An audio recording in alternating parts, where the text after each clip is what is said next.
Good evening and welcome to BBC News. Companies across the world are reporting they've been hit by a major ransomware cyber attack, with British firms among those to confirm their IT systems have been targeted. And the British firms Reckitt Benckiser, who manufacture Nurofen and Dettol among other products, and the ad agency WPP confirmed their IT systems had also been affected and that they're working to contain the virus. Well, with me is Ross Brewer, who's a cyber analyst from the security company Logarithm. Ross, it's good to see you. Thanks for coming in. Is this the same kind of attack that we saw against the NHS and other areas around the world a few weeks ago? Yes, there's been just a sort of an upgrade, if you will, of what was used in WannaCry, and they've just changed some of the techniques that they've used to make it sort of spread faster, make it much more impactful, and sort of much more dangerous in terms of its outcome. Well, we saw as regards the NHS and that previous cyber attack a few weeks ago, the suggestion was that patches, security software hadn't been downloaded and could have been downloaded.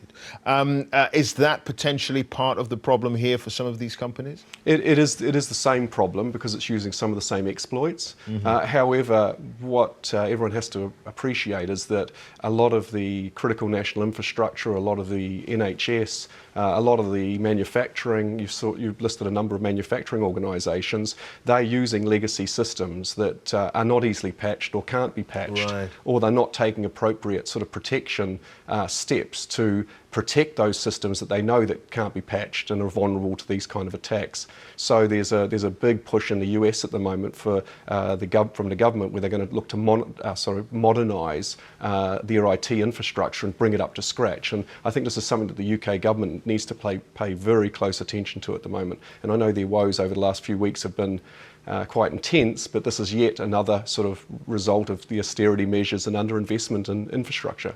Oh, that's interesting. I mean, you think the last few years of austerity, and not just for the national government, but perhaps for companies and others sort of worried about their bottom line during the recession, haven't been investing enough in new technology to provide the kind of safeguards and security that they should have to deal with these kinds of attacks. Exactly, and if you look at the turmoil within the government in terms of investment in the private sector, if the government's not investing and there's uncertainty over Brexit, and these big companies, are they going to make those investments? And the reality is, over the last decade, everybody's tightened up their purse strings, and there's been a massive underinvestment in IT infrastructure. Meanwhile, the threats are getting stronger, the organised criminals are getting much better at what they're doing, but there's a gap, and the gap is widening rapidly. Yeah, so that gap has got to narrow. Spending has got to be, put into the kind of measures that can stop this kind of thing. Yes, and organisations also need to sort of move from this idea that they can stop these attacks, because they can't, it's clear.